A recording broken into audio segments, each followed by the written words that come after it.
नमस्कार, स्वागत है आपका बुलेटिन में। आज हम बात करेंगे फिर चले तीरथ के तीखे तीर।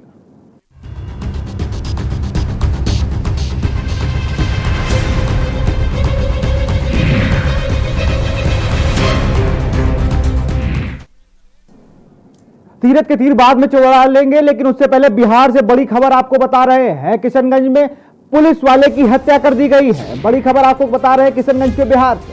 बात करिए बिहार के किशनगंज से, जहां जंगल राज की तस्वीर फिर से उजागर हुई है। इंस्पेक्टर की पीट पीट कर हत्या कर दी गई है। भीड़ ने एसएचओ की पीट पीट कर हत्या कर दी है। सुशासन बाबू की सरकार है, बड़े सुशासन के लिए जाने जाते हैं, लेकिन उनके सुशासन में क्या हो रहा है ये आप देख सकते हैं। किशनगंज से बड़ी खबर आपको बता रहे हैं, फिर देखने को मिला है जंगल राज। किशनगंज में इंस्पेक्टर की पीट पीट कर हत्या कर दी गई है। भीड़ ने एसएचओ की पीट कर हत्या की है। राजनीतिक उथल पुथल में बिहार की राजनीति। बिहार से खबर आपको बता रहे हैं, किशनगंज में जंगल राज के बाद फिर से बिहार में वापसी हो गई है और उसकी शुरुआत हुई है किशनगंज से। किशनगंज से भी नहीं, मधुबनी नरसंहार।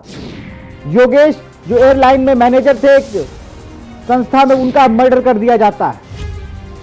अगर देखा जाए तो जिस तरह से और जिस गंदे तरीके से ये प्रदेश को चलाने की बातें चल रही हैं, नीतीश कुमार मीडिया के सामने तो बहुत बड़ी बड़ी बातें करते हैं।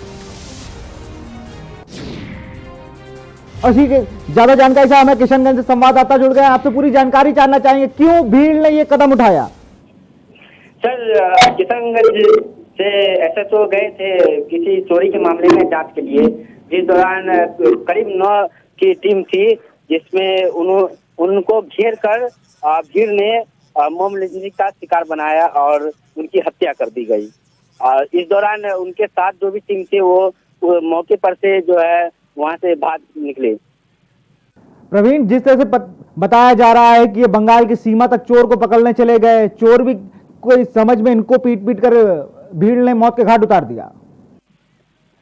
सर, बंगाल की सीमा के पार जो है बिहार की पुलिस बंगाल की पुलिस से संपर्क साध कर गई हुई थी किसी चोरी के मामले में जांच के लिए। इस दौरान जो है करीब 3 बजे के करीब जो है यह घटना हुई है बंगाल के सीमा में। ये पांजीपारा के करीब की घटना है। तमाम जानकारी के लिए बहुत शुक्रिया। पुलिस नहीं सुरक्षित है सुशासन बाबू के शासन में। विधायक की तो आप बात ही मत करें, सबने फुटेज देखे कैसे विधानसभा के अंदर मारे जाते हैं। जमीन पर कब्जा करने को लेकर 2 पक्षों में समझौता होता है और एक पक्ष गुस्से में आके आवेश में आके गोली मार देता है। मधुबनी नरसंहार, एक प्राइवेट कंपनी में काम करने वाले युवक को मार देते हैं लोग। बदमाश इतने बुलंद है, लेकिन सुशासन बाबू का एक ही चीज कहना है, बिहार में जंगल राज वापस नहीं आएगा। उनका जंगल राज से उन्हें लालू प्रसाद यादव तक दिखता था। बड़ी बातें करी चुनाव में और आखिरी में यह भी बोल दिया कि यह मेरा आखिरी चुनाव है। आखिरी चुनाव का मतलब यह नहीं सीएम साहब कि आप पुलिस वालों को मरवाएंगे, और आप ही मरवा रहे हैं। आप ही के कार्यकर्ता होते हैं ये पार्टी के। आप कोई कड़ा फैसला नहीं लेते हैं, आप सिर्फ विपक्ष को पिटवा सकते हैं और कुछ नहीं कर सकते हैं।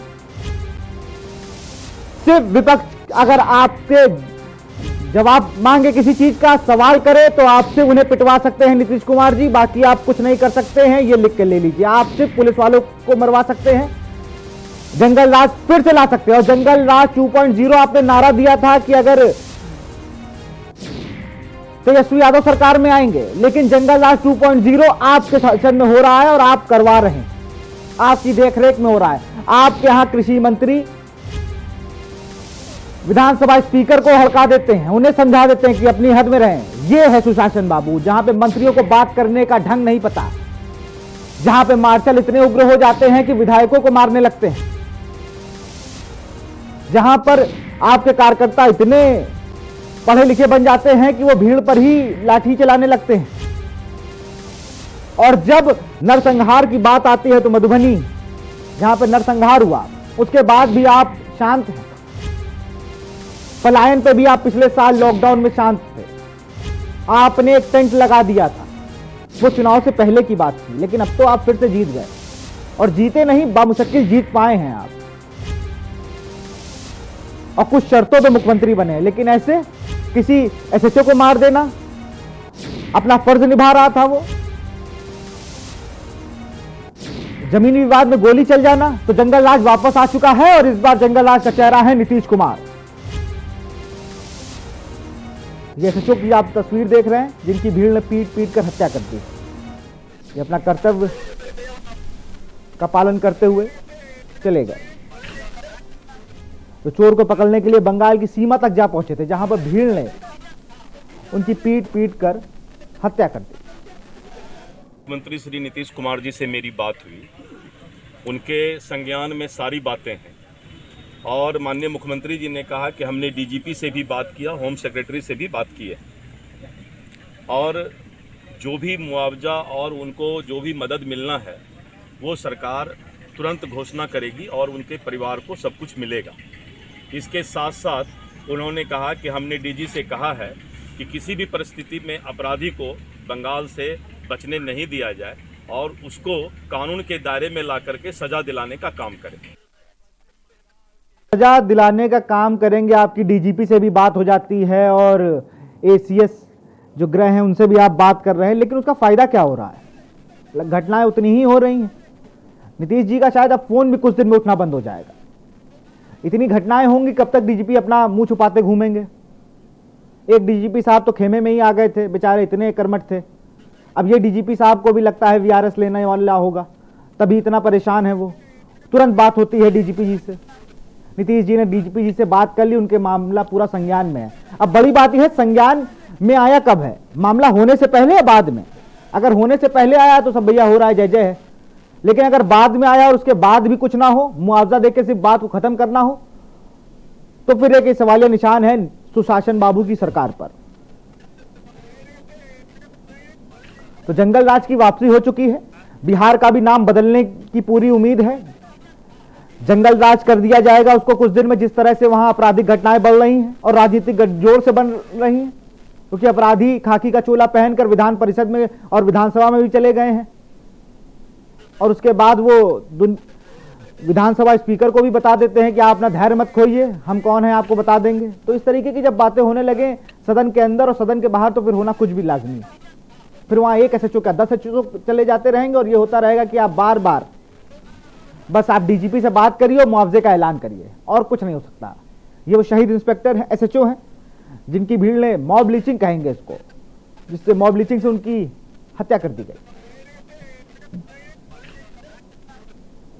तो जंगल राज की तस्वीरें आप देख रहे हैं। कोई अपना धर्म निभाए और घर पे क्या बताकर निकला हो, लेकिन फिलहाल इस संदूक में तिरंगे से लिपट कर उनकी बॉडी उनके घर पहुंची है। पार्थिव शरीर उनका घर पहुंचा है। तो अब पुलिस भी डरने लगी है इस जंगल राज में।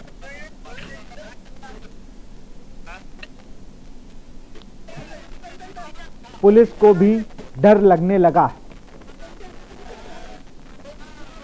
क्योंकि जिस तरह से नीतीश सरकार में आपराधिक घटनाएं बढ़ रही हैं, लगातार बढ़ रही हैं, इंस्पेक्टर के साथ मारपीट करके उसकी हत्या कर दी जाती है, अपराधियों से मुठभेड़ कर रहा इंस्पेक्टर, पब्लिक को यह भी नहीं पता कि वो इंस्पेक्टर है कि चोर। तो किस तरह से ये आखिरी चुनाव सही कहा था नीतीश कुमार ने कि उनका आखिरी चुनाव होगा, क्योंकि अगली बार ऐसे तो उनको वोट नहीं मिलने वाले हैं, वो चाहे कुछ भी कर लें। विपक्ष लगातार हमलावर हो रहा है और मजबूत विपक्ष, जिसके रूलिंग पार्टी से ज्यादा विधायक हो वो मजबूत ही होता है। तो कहीं ना कहीं जिस तरह से नीतीश बाबू सरकार को चलाना चाह रहे हैं वैसे चल नहीं सकती। लगातार अपराधी अपराध करते चले जा रहे हैं और आप सिर्फ डीजीपी साहब से बात कर रहे हैं और मुआवजे का ऐलान कर रहे हैं।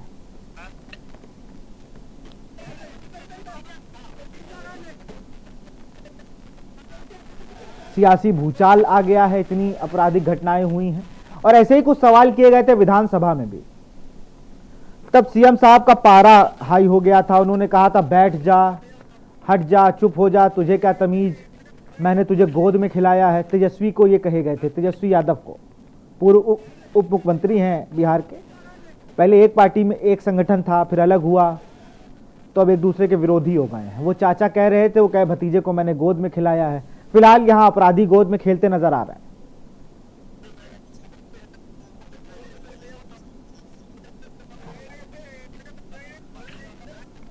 आपको बता दें, जंगलराज की वापसी का ये जो मामला किशनगंज से आप देख रहे हैं, अपराधियों से मुठभेड़ कर रहे थे और बंगाल की सीमा तक जा पहुंचे थे, जहां भीड़ ने इंस्पेक्टर को ही चोर समझकर पीटा और जहां पीट पीट कर उनकी हत्या कर दी।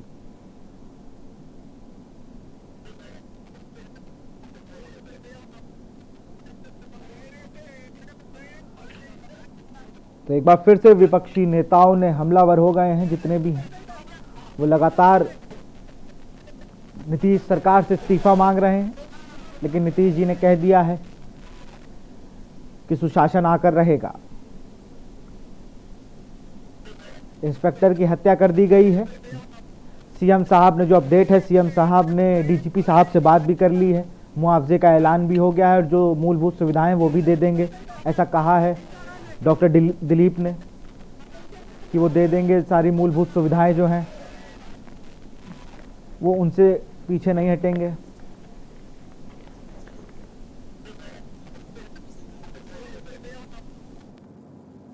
और सीधे आपको लखनऊ ले चलते हैं, जहां पर यूपी सरकार की प्रेस कॉन्फ्रेंस चल रही है।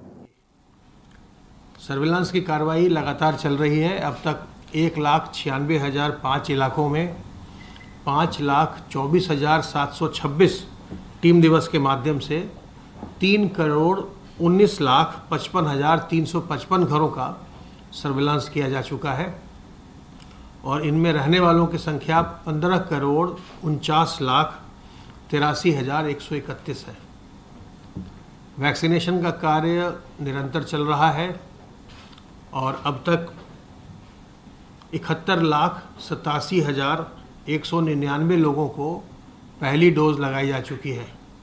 इसी प्रकार 12,31,332 लोगों को दूसरी डोज लगाई जा चुकी है और अब तक कुल मिलाकर 84,18,531 डोज लगाए जा चुके हैं।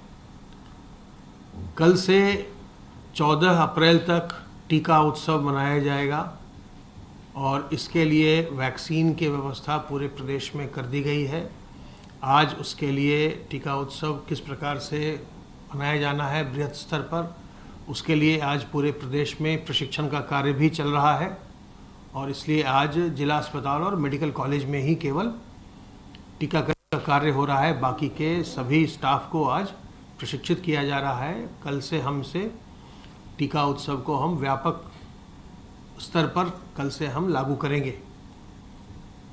आप सबों से अनुरोध है कि इस टीका उत्सव का भी लाभ उठाइएगा और इस उत्सव में सम्मिलित होकर अपने आप को, अगर आप 45 साल से अधिक उम्र के व्यक्ति हैं तो वैक्सीनेट करवा लीजिए।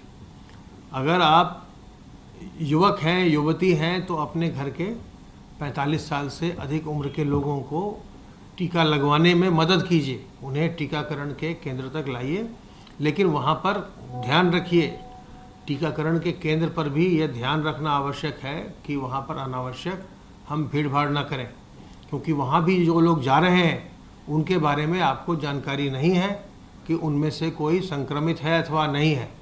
इसलिए वहाँ पर भी सामाजिक दूरी, जहाँ आप टीका लगवाने जा रहे हैं, सोशल डिस्टेंसिंग, 2 गज की दूरी वहाँ भी ज़रूरी है।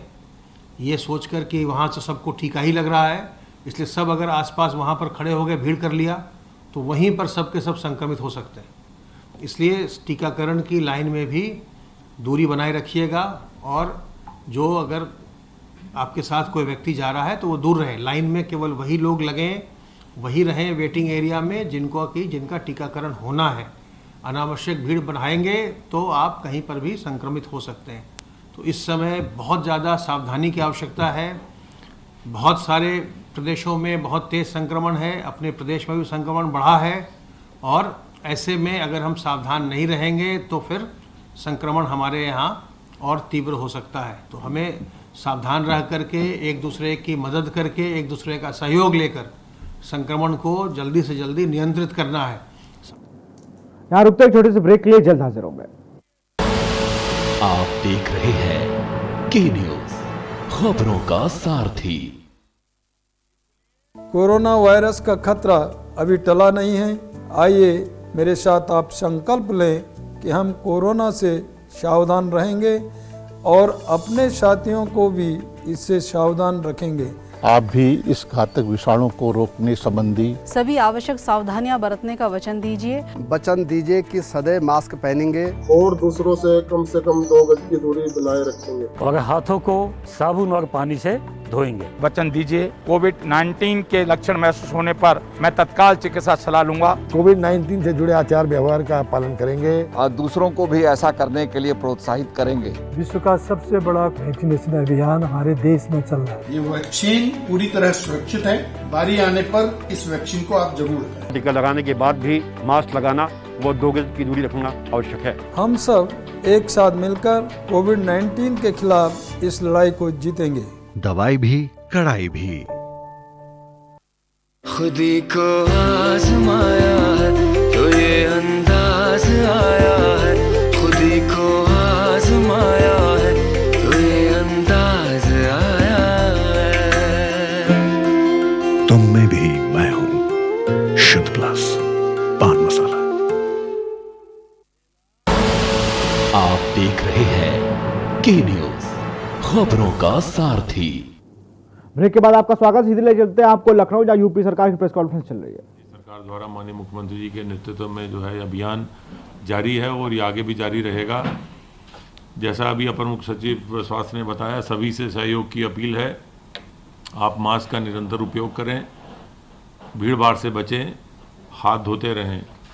प्रदेश में अन्य गतिविधियां बदस्तूर चल रही हैं और किसानों के हित में प्रदेश सरकार जो कार्य कर रही है, उनसे वर्तमान में उनका गेहूं खरीदा जा रहा है। 1 अप्रैल से ये अभियान चलाया गया है और लगभग 70,000 मीट्रिक टन गेहूं खरीदा गया है और ये प्रक्रिया तेज़ी से चल रही है। माननीय मुख्यमंत्री जी ने सभी जिलाधिकारियों को, आयुक्तों को निर्देश दिए हैं कि गेहूं खरीद की प्रक्रिया का वो निरंतर अनुश्रवण करते रहें, स्थल निरीक्षण अपना स्वयं और अपने अधिकारियों से कराते रहें, ताकि किसी भी प्रकार से किसी भी क्रय केंद्र पर किसी किसान को कोई कठिनाई ना आए और उसका गेहूं समय से खरीदा जाए।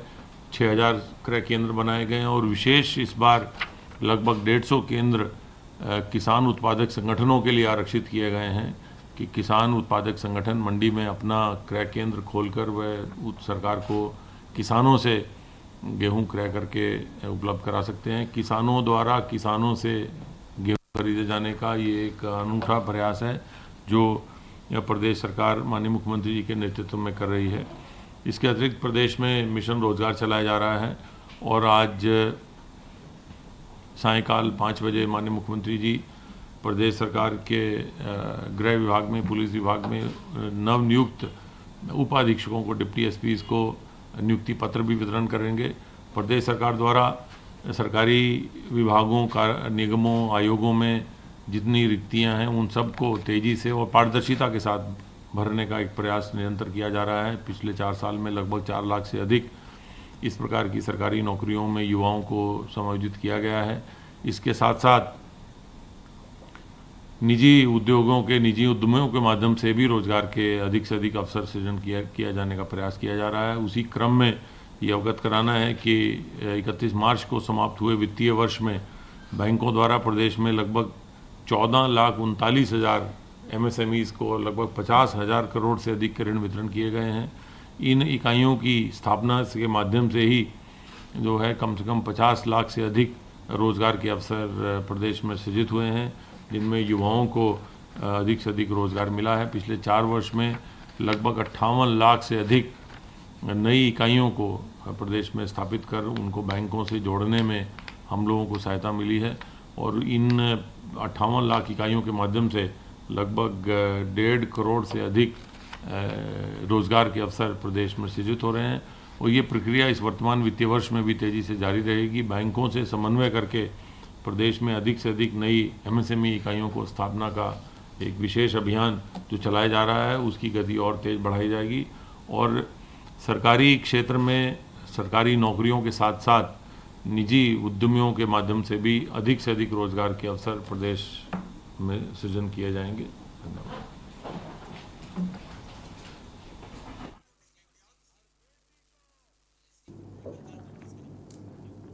तो आप सुन रहे थे एसीएस सूचना नवनीत सहगल, उन्होंने बताया कि कल से 14 अप्रैल तक टीका महोत्सव मनाया जाएगा।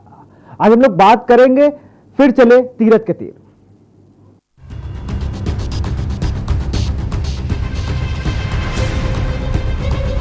मंदिरों की देवस्थान बोर्ड की बात आई थी अभी संतों के बीच में, मैंने तय किया है उस पर पुनर्विचार करेंगे, लेकिन साथ ही जो 51 मंदिर नए जोड़े हैं उनको उससे मुक्त कर देंगे।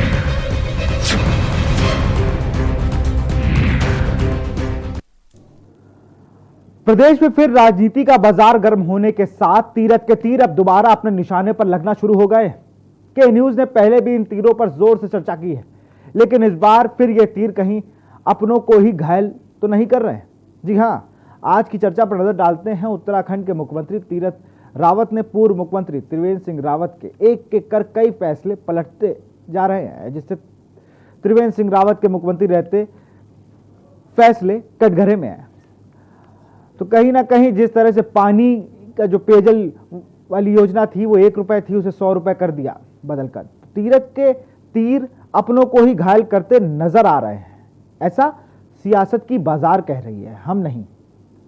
चर्चा करेंगे, हमारे साथ कुछ खास मेहमान भी जुड़े हुए हैं। हमारे साथ अमित जोशी हैं, उपाध्यक्ष हैं आम आदमी पार्टी से, हल्द्वानी से हमारे साथ जुड़े हुए हैं। सूर्यकांत धस्माना जी हैं, उपाध्यक्ष हैं कांग्रेस पार्टी के। विनोद सोनियाल जी हैं, प्रवक्ता हैं भाजपा के। और कुछ खास मेहमान और हमारे साथ जुड़ेंगे। पहले चलेंगे सूर्यकांत जी। तीरथ के तीर फिर चले और त्रिवेंद्र सिंह रावत के फैसले फिर बदल दिए इन लोगों ने। जिस तरह से फैसले बदले जा रहे हैं, या तो उन्होंने गलत किए थे फैसले, या मुख्यमंत्री जी उसको थोड़ा और अपडेट कर रहे हैं कि नहीं वाला फैसला थोड़ा जल्दी में हो गया था, ये सही है।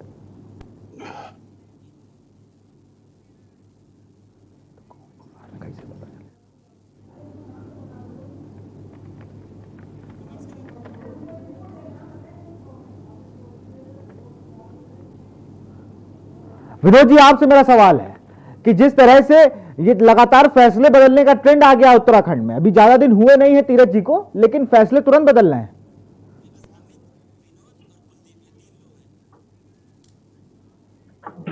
आवाज नहीं आ पा रही। विनोद जी, आपको आवाज आ रही है? आप बोल, आवाज आ रही है।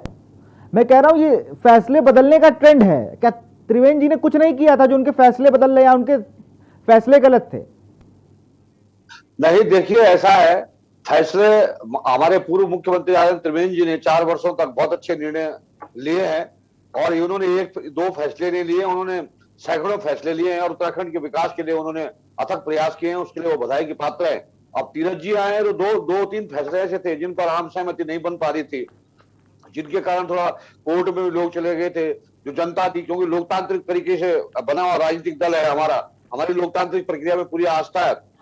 जनता में आपस में विभेद था, कोई कह रहे थे देवस्थानम बोर्ड बनना नहीं चाहिए था, कोई कह रहे थे बनना चाहिए, कोई कह रहा हमारे अधिकारों के इसमें ये हो गया। तो इस तरह से देवस्थानम बोर्ड को उस पर रोल बैक किया गया, और इसमें कोई ऐसी कोई अतिशयोक्ति वाली बात नहीं है, क्योंकि जनता जिन निर्णयों से सहमत नहीं होती है लोकतांत्रिक प्रक्रिया में, अगर उनसे पीछे हटना भी पड़े तो मुझे लगता है कोई खराब बात नहीं है। और इसमें इसमें कोई कंट्रोवर्शियल नहीं है कि त्रिवेंद्र जी ने किया था इसलिए कर रहे हैं, ऐसा नहीं है। दूसरा जो निर्णय था ये मंडल बनाने का, उस पर भी थोड़ा विवाद हो गया था। इधर कुमाऊं क्षेत्र से लोगों का, अल्मोड़ा जिले से लेकर उधर से थोड़ा विवाद हो रहा था, तो लोगों में आम सहमति नहीं बन रही थी, इसलिए उस निर्णय को भी स्थगित किया गया। ऐसा कुछ नहीं है, हम 4 साल तक त्रिवेंद्र जी ने जो काम किए उनको लेकर यही सवाल है मेरा, विनोद जी, यही सवाल है कि 4 साल तक वो फैसले अच्छे थे, उसमें आम सहमति भी बन रही थी, उसमें कोई नाराज भी नहीं था, लेकिन जैसे 5वां साल लगता है, मुख्यमंत्री बदलते हैं, तीरथ जी आते हैं, फिर वो तीर चलाते हैं और सारे फैसले बदल देते हैं। सारे नहीं बदल, सारे कौन से बदल दिए? अरे बदले नहीं, अभी 10 तो बदल दिए, गिन लीजिए आप जी। 10 फैसले बदल दिए ना उन्होंने। अरे 1-2 फैसले बदल दिए, 1-2 फैसलों पर सहमति नहीं बन पा रही थी, कोई सारे थोड़ी बदल दिए, सारे कहाँ बदल दिए? आयुष्मान योजना बदल दी क्या? मुख्यमंत्री स्वरोजगार योजना बदल दी? लागू है क्या?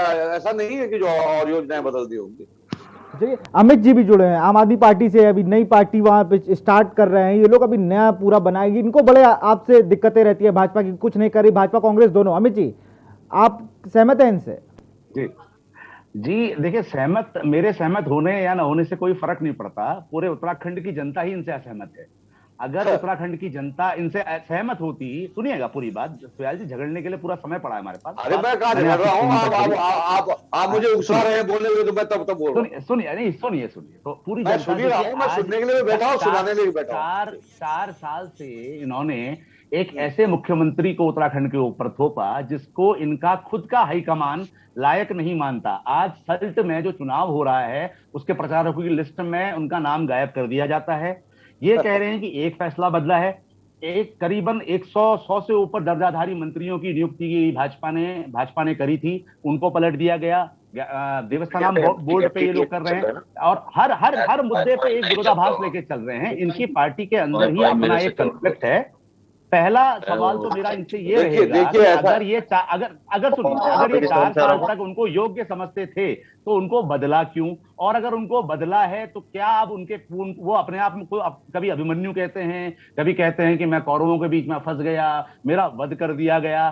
तो साहब ये तो आपके आंतरिक मामला है, लेकिन आपके आंतरिक मामले ने 1.25 करोड़ उत्तराखंडियों के जीवन में जो अंधकार डाला है उसके लिए आपको कैसे माफ करेगी उत्तराखंड की जनता? अरे देखिए ऐसा है, मैं विनोद जी आपके पास आऊंगा। वरिष्ठ पत्रकार कुलदीप जी भी वहां था जुड़े। कुलदीप जी, दोनों लोगों को आपने सुन लिया, आम आदमी पार्टी और भाजपा, आपका क्या कहना? आपने काफी जमीनी स्तर पे देखा है उत्तराखंड को। इससे लोग समस्या नहीं आ रही है, कनेक्शन आने लगे। हाँ जी, मैं बोलूं क्या? जी विनोद जी, कुलदीप जी आपको आवाज आ रही है?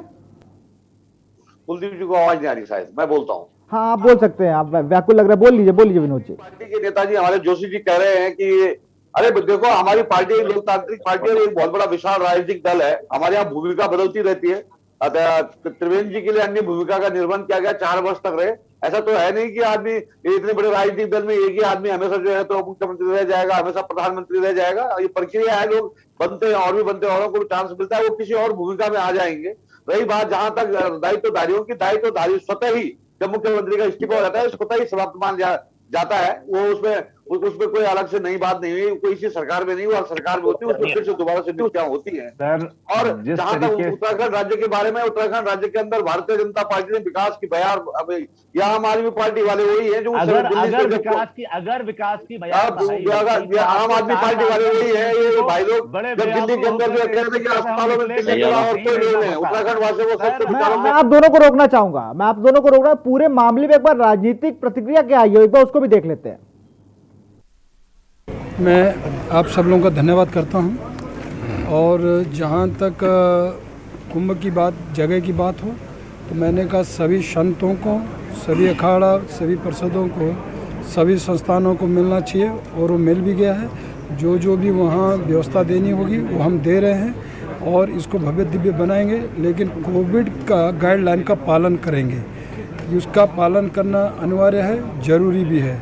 स्वस्थ रहें, औरों को भी स्वस्थ रखें। साथ ही मंदिरों की देवस्थान बोर्ड की बात आई थी अभी संतों के बीच में, मैंने तय किया है उस पर पुनर्विचार करेंगे, लेकिन साथ ही जो 51 मंदिर नए जोड़े हैं उनको उससे मुक्त कर देंगे। जनता भी कंफ्यूज और विपक्ष भी कंफ्यूज है कि आपकी ही भाजपा की सरकार थी, आपके ही मुख्यमंत्री थे, उन्होंने देवस्थानम बोर्ड का गठन किया और इसको अपना ऐतिहासिक कदम बता रहे थे। कार्यकर्ता भी बता रहे थे, पदाधिकारी भी बता रहे थे और स्वयं तत्कालीन मुख्यमंत्री त्रिवेंद्र रावत भी इसको ऐतिहासिक कदम बता रहे थे। अब नेतृत्व परिवर्तन के बाद TSR-2 जो है वो ताबड़तोड़ तरीके से उनके फैसले पलटते चले जा रहे हैं। लग रहा है जैसे पिछले जन्म की कोई दुश्मनी निकाल रहे हो, लेकिन खामियाजा उत्तराखंड की जनता भुगत रही है। वो कंफ्यूज हो रही है कि आखिर आप ही की सरकार 4 साल तक थी और अभी भी आप ही की सरकार है, फिर जो पहले फैसले लिए गए वो सही थे या गलत थे। पंडा पुरोहितों का विरोध हो रहा था, तीर्थ पुरोहित समाज इसमें खासा नाराज था, लेकिन कहीं ना कहीं तीरथ सरकार कांग्रेस का अनुसरण करते हुए दिखाई पड़ रही है। माननीय मुख्यमंत्री तीरथ सिंह रावत जी का जो बयान हमने सुना, उसको सुनकर मन बड़ा हर्षित हुआ और हम उनको बहुत बहुत बधाई व आशीर्वाद प्रेषित करते हैं। साथ ही मैं एक बात कहना चाहूँगा कि जिस समय देवस्थानम बोर्ड की बनने की प्रक्रिया चालू हुई थी, हमारे कुछ संतों ने इसका समर्थन किया था। तो मैं वापस उनको निवेदन करूं कि हम लोग अपना घर परित्याग कर सिर्फ धर्म की रक्षा के लिए आगे बढ़ना चाहिए, न कि हमें किसी राजनीतिक या किसी का ऐसे समर्थन करना चाहिए जो धर्म के विरुद्ध हो। आगे भी उनसे ऐसी आशा करता हूँ कि वो धर्म के साथ खड़े रहेंगे और धर्म के प्रति वक्तव्य अपना कहेंगे। तो ये आपने सुना किस तरह से राजनीतिक प्रक्रिया थी। कहीं पर विपक्ष ने कहा, विपक्ष ही कंफ्यूज है कि ये क्या कर रहे हैं मुख्यमंत्री जी, विपक्ष खुद ही कंफ्यूज हो गया। अब रूपेंद्र जी भी यहाँ साथ जुड़े हुए हैं, माफ करिएगा रूपेंद्र प्रकाश महामंडलेश्वर हैं अवधूत मंडल के। बहुत बहुत स्वागत है सर आपका के न्यूज में। आपसे ही सवाल है, जिस तरह से देवस्थानम बोर्ड को खत्म किया गया है, 51 मंदिरों को उससे मुक्त किया गया है, आप मुख्यमंत्री के साथ भी थे, इस फैसले के बाद संत समाज ने क्या निर्णय लिया है? इतना बड़ा देश है, इतनी जल्दी जो है तो वैक्सीन लाया, स्वदेशी वैक्सीन लाए, धन्यवाद ज्ञापित करना चाहता हूं। विनोद जी, वैक्सीन आप लाए हैं, बहुत अच्छी बात है। कुछ संत साहब हैं महामंडलेश्वर, इनको सुन लेने दीजिए, वो भी कुछ बोल रहे हैं, आप ही की सरकार के लिए बोलेंगे। बड़ा अच्छा काम किया आपने, 2 मिनट सुन तो लीजिए। जोशी जी, बहुत सुनते हैं हम आपको, बहुत अच्छे आप हैं, आप 2 मिनट रुक तो जाइए। महामंडलेश्वर जी जुड़े हुए, इनसे भी तो सवाल कर लेने दीजिए। रूपेंद्र प्रकाश जी जुड़े हुए महामंडलेश्वर अवधूत मंडल के, आप साथ में थे मुख्यमंत्री के जब उन्होंने ऐलान किया कि 51 मंदिरों को देवस्थानम बोर्ड से मुक्त किया जाता है। रूपेंद्र जी। जी बिल्कुल, कल पूरे देश के संतों के साथ मुख्यमंत्री तीरथ जी ने घोषणा की कि 51 मंदिरों को ट्रस्ट मुक्त, और मीडिया वहां पर थी, उनके समक्ष उन्होंने बयान दिया। हम सब उसका अभिनंदन करते हैं, क्योंकि जिस प्रकार से इन मंदिरों को सरकार ने अधिग्रहण किया, उसी समय से हमारा अखाड़ा परिषद और सभी संत उसका विरोध कर रहे थे। जिस ढंग से उसको तीर्थ क्षेत्र ट्रस्ट का विस्तार धीरे धीरे हो रहा था, ये मंदिरों का सरकारीकरण, निजीकरण हो रहा है, इसके विरोध में हम पहले से ही है। और कल विश्व हिंदू परिषद के मार्गदर्शक मंडल में भी पूरे देश के संतों ने प्रस्ताव पारित किया कि जिस प्रकार से सरकारी संपत्तियों का अधिग्रहण, मंदिरों का और आश्रमों का, मठों का, इसकी हम निंदा करते हैं और सरकार को इस पर गंभीर विचार करना चाहिए। जिस प्रकार से मंदिरों की स्वायत्तता वहाँ के मठ मंदिर के पुजारी, पुरोहित या संत या महंत करते हैं, वो व्यवस्था क्योंकि प्राचीन काल से चली आ रही है, वो चलती रहनी चाहिए।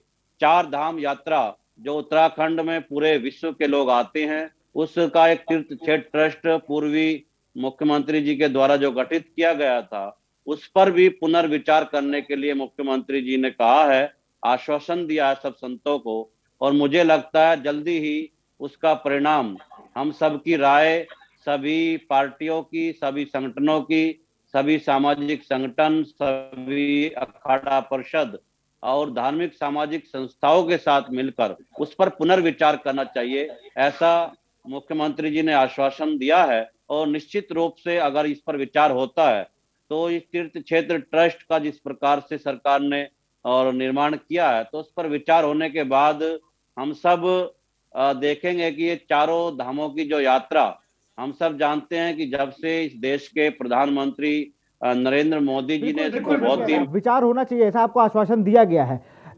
विचार होना चाहिए, उन पे तमाम चीजें होंगी, क्योंकि जिस तरह कल आपको आश्वासन मिला है, आप वहां में मौजूद भी थे, कुलदीप जी भी हमारे साथ जुड़े हुए हैं, सब पे चर्चा करेंगे, इस चीज को आगे रखेंगे कि तीरथ के तीर अपनों को ही घायल ना कर दे। फिलहाल यहाँ वक्त है छोटे से ब्रेक का, जल्द हाजिर हो गए।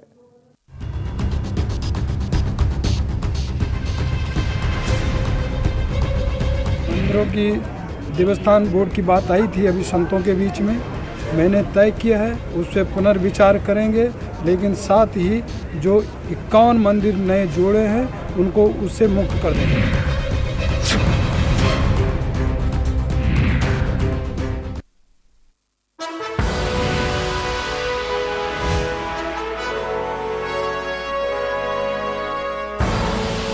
आप देख रहे हैं के न्यूज, खबरों का सारथी।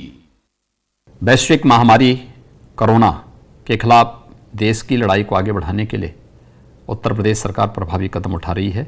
इसके लिए कॉन्टैक्ट ट्रेसिंग, टेस्टिंग तथा सर्वेलेंस की कार्रवाई की जा रही है। साथ ही संक्रमित लोगों को उचित उपचार की व्यवस्था भी सुनिश्चित की जा रही है।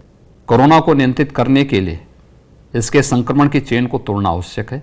इसके लिए सभी सम्मिलित प्रयास, जागरूकता और सावधानी अत्यंत आवश्यक है। कोरोना महामारी को नियंत्रित करने में टीकाकरण की महत्वपूर्ण भूमिका है। आदरणीय प्रधानमंत्री श्री नरेंद्र मोदी जी ने आगामी 11 अप्रैल को महात्मा ज्योतिबा फुले जी की जयंती से लेकर 14 अप्रैल 2021 को बाबा साहब डॉक्टर भीमराव अंबेडकर जी की जयंती तक टीका उत्सव मनाए जाने का आह्वान किया है। इसके तहत पूरे उत्तर प्रदेश में भी टीका उत्सव का आयोजन किया जा रहा है। सभी प्रदेशवासियों से मेरी अपील है, टीका उत्सव के दौरान लक्षित आयु वर्ग के अधिक से अधिक लोग कोविड टीकाकरण कराएं। टीकाकरण के बाद भी